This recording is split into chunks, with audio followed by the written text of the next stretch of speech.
Welcome back to the channel. If you're new here, we talk about real, honest health information for adults over 60. No gimmicks, no scare tactics, just the stuff your body actually needs you to know. Today we're talking about Ozempic and its cousins Wegovy, Mounjaro, and the whole family of drugs called GLP-1 receptor agonists. Now that's a mouthful, so let's keep it simple.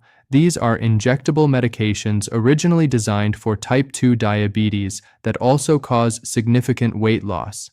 And over the past 2 years, they've exploded in popularity. Celebrities talk about them, your neighbor's probably on one, maybe you are too, or maybe your doctor just brought it up at your last appointment. Here's the thing, nobody is arguing that these drugs don't work. They absolutely do. People lose weight, sometimes dramatic amounts of weight. But there's a conversation happening behind closed doors in research labs, in geriatric medicine offices, in physical therapy clinics, a conversation that hasn't really made it to the mainstream yet, and it matters most for people over 60, because when you're 25 and you lose 30 pounds, your body bounces back, your muscles rebuild, your skin tightens up, your bones stay dense, but when you're 65, 70, 78, the rules change completely. Weight loss at your age carries risks that younger people simply don't face. And those risks, they're the dirty secret nobody's talking about loudly enough. So, let's talk about them. Clearly, honestly, because you deserve to make decisions about your health with your eyes wide open. Let's start with the big one, muscle loss. When Ozempic helps you lose weight, you don't just lose fat. You lose lean muscle mass too. And for seniors, that's a 5-alarm fire. Studies published in the New England Journal of Medicine and JAMA Internal Medicine have shown that up to 30 to 40% of the weight lost on GLP-1 drugs can come from lean body mass. That means muscle. That means the tissue wrapped around your bones that keeps you standing, walking, climbing stairs, getting out of a chair, catching yourself when you stumble. Now here's where it gets personal. After age 30, every single decade, you naturally lose 3 to 5% of your muscle mass just from aging. Doctors call this sarcopenia, which simply means your muscles are shrinking over time whether you want them to or not. By the time you reach 65 or 70, you've already lost a significant amount. Your muscle reserve is smaller than it used to be. So imagine pouring Ozempic on top of that existing decline. You're accelerating a process that was already working against you. Let me paint a picture. Say you're a 72-year-old woman named Dorothy. Dorothy weighs 190 pounds. Her doctor puts her on Semaglutide, the generic name for Ozempic. Over 8 months, she drops to 155 pounds, 35 pounds gone. Dorothy is thrilled. Her blood sugar stabilizes. Her knees hurt less. But here's what Dorothy doesn't realize. Of those 35 pounds, roughly 12 to 14 pounds came from muscle. Her thighs are thinner, yes, but weaker. Her grip strength has dropped. She's having trouble opening jars, pulling herself up from the sofa. One morning she steps off the curb wrong and her legs just don't react fast enough. She falls, breaks her hip.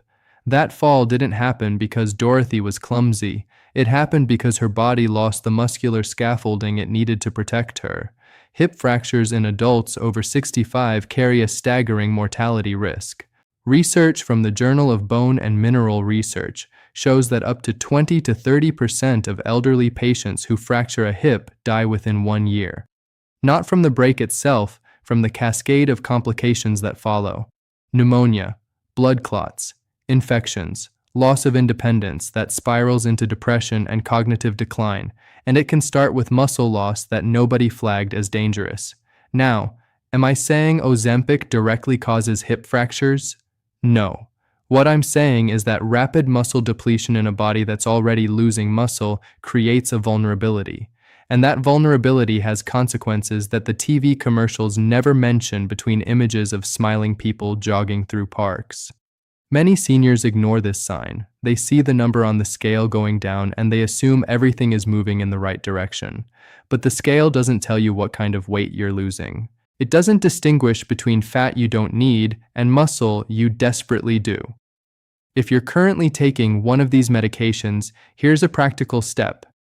Ask your doctor about a body composition assessment. Some clinics offer DEXA scans, a painless imaging test that shows exactly how much of your body is fat versus lean tissue. Track that number, not just your weight. And if lean mass is dropping, that's a conversation you need to have immediately. Now let's go one layer deeper, literally. Underneath that muscle sits your skeleton. And there's growing concern in the medical community about what rapid weight loss does to bones in older adults. Your bones aren't static. They're living tissue constantly rebuilding themselves. And one of the signals that tells your bones to stay strong is mechanical loading, basically the weight pressing down on them. When you carry 190 pounds around, your leg bones, your spine, your pelvis, they adapt. They maintain density to support that load. When you lose 30 or 40 pounds quickly, that mechanical signal drops.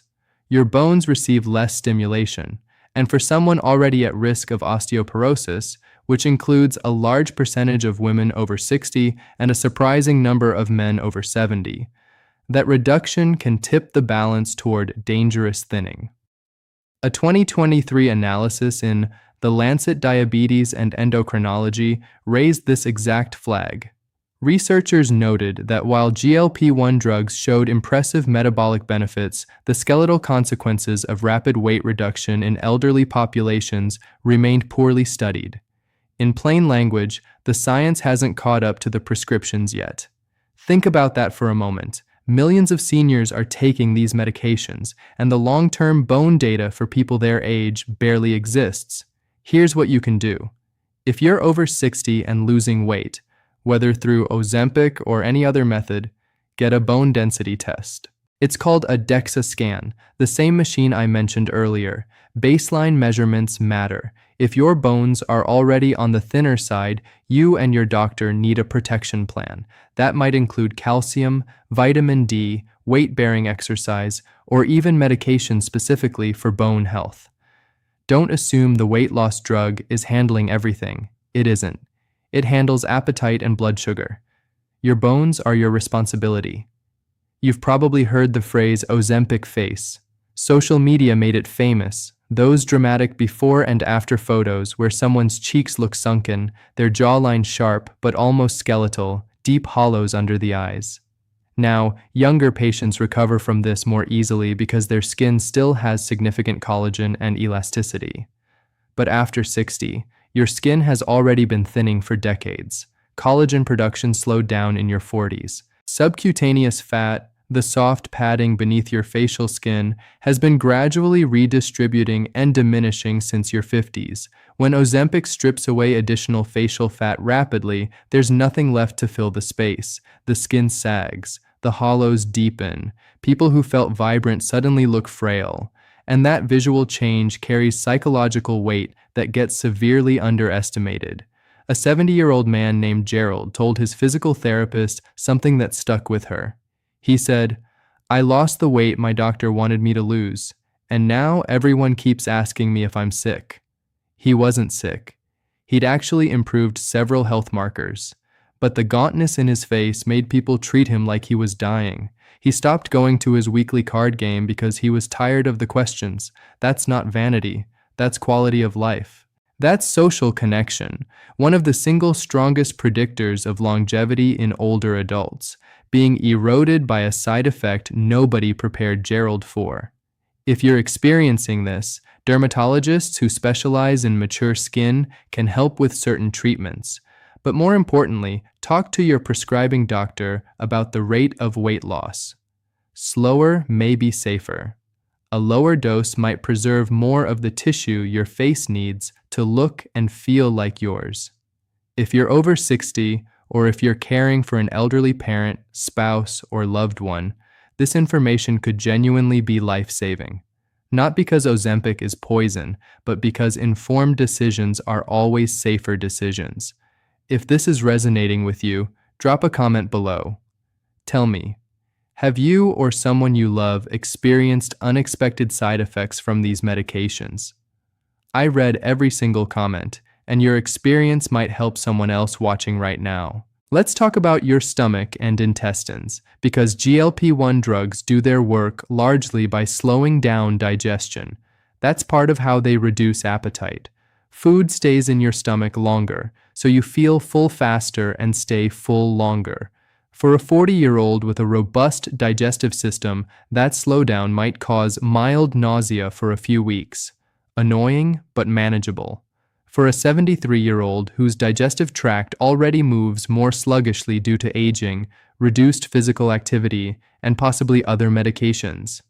The effects compound: severe nausea, persistent vomiting, constipation that lasts weeks, and in some cases, gastroparesis, a condition where the stomach essentially stops emptying properly. Food just sits there, fermenting, causing bloating and pain that makes eating feel like punishment. Now consider this chain reaction. You're nauseous, so you eat less. You're already losing muscle because of the drug. Now you're also not getting enough protein, enough calories, enough micronutrients to support what muscle you have left. Your energy tanks. You move less. Moving less accelerates bone loss and muscle wasting. You become weaker. Falls become more likely. One side effect triggering another, like dominoes lined up across your kitchen table. A registered dietitian named Maureen Chen, who works primarily with patients over 65, described it bluntly in a clinical podcast last year. She said the biggest challenge with her elderly GLP-1 patients wasn't getting them to lose weight. The weight came off easily.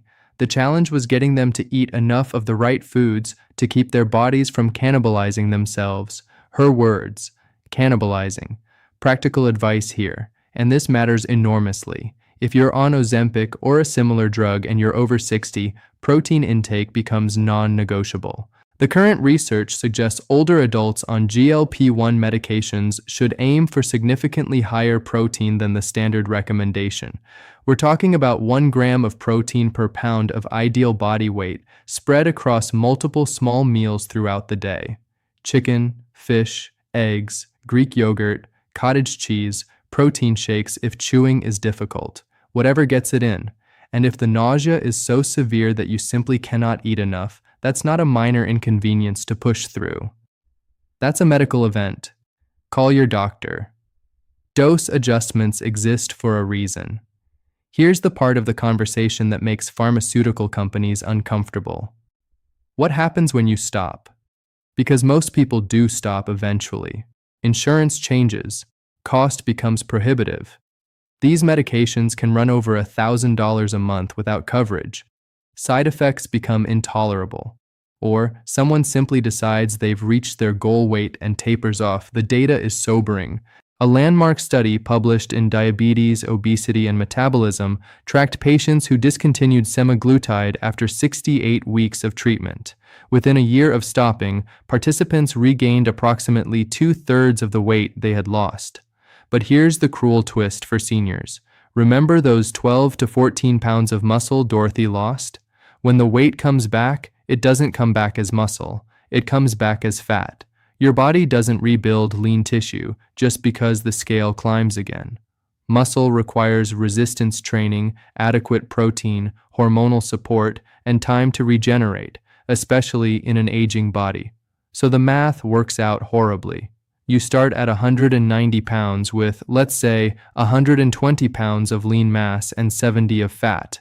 You drop to 155, losing 21 pounds of fat and 14 of muscle.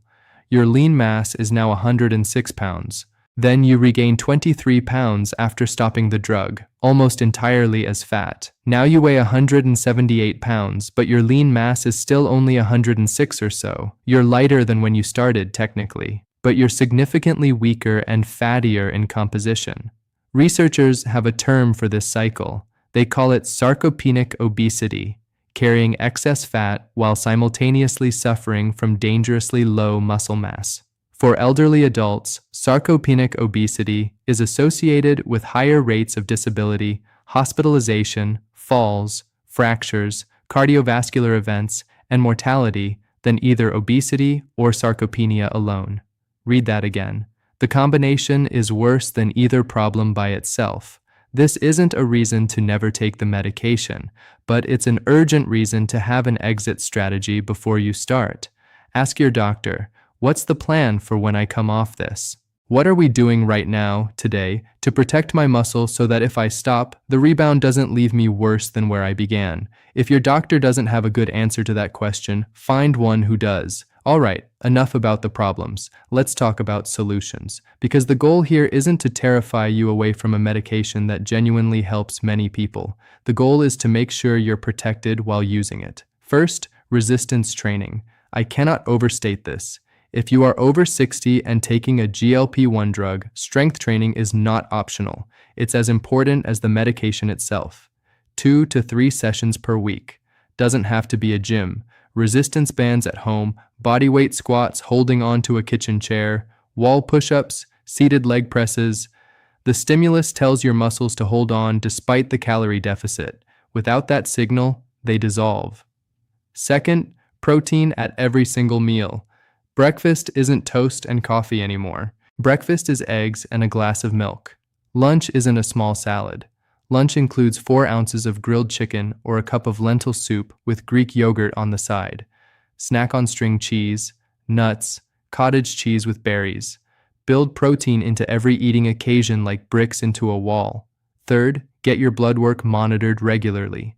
Vitamin deficiencies, particularly B12, iron, and vitamin D, can creep up when you're eating less.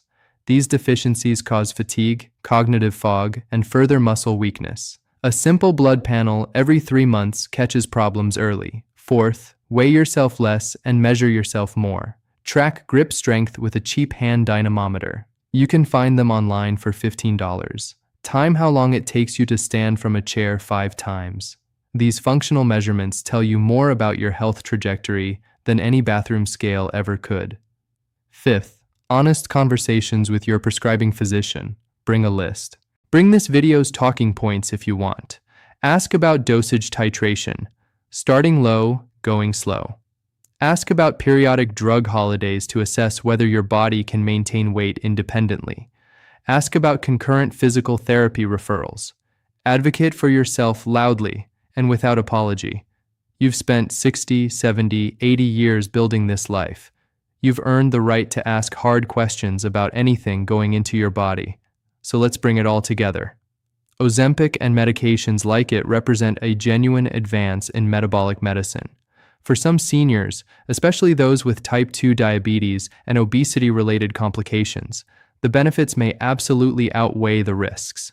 Nobody here is saying throw your prescription in the trash. What we are saying, loudly, clearly, with every ounce of care behind it, is that the weight loss story is incomplete without the muscle chapter, the bone chapter, the gut chapter, the rebound chapter, and the quality of life chapter. Your doctor may not have time to walk through all of these in a 15-minute appointment. The pharmaceutical company's marketing department certainly won't, so the responsibility falls to you, and to the people who love you enough to share information like this. Protect your muscles, feed your bones, monitor what matters, ask uncomfortable questions, and never, ever mistake a shrinking number on a scale for the full picture of your health. You are so much more than a number. You're a living, breathing, complicated, magnificent human being who deserves to feel strong, not just thin. If this video opened your eyes even a little, do me a favor. Hit that subscribe button so you don't miss the next one. We cover real, practical health topics for adults over 60 every single week. Share this with someone who needs to hear it, a spouse, a parent, a friend who just started one of these medications, and drop a comment telling me what topic you want me to tackle next. I'm here because of you, and I don't take that lightly. Take care of yourself, and I'll see you in the next one.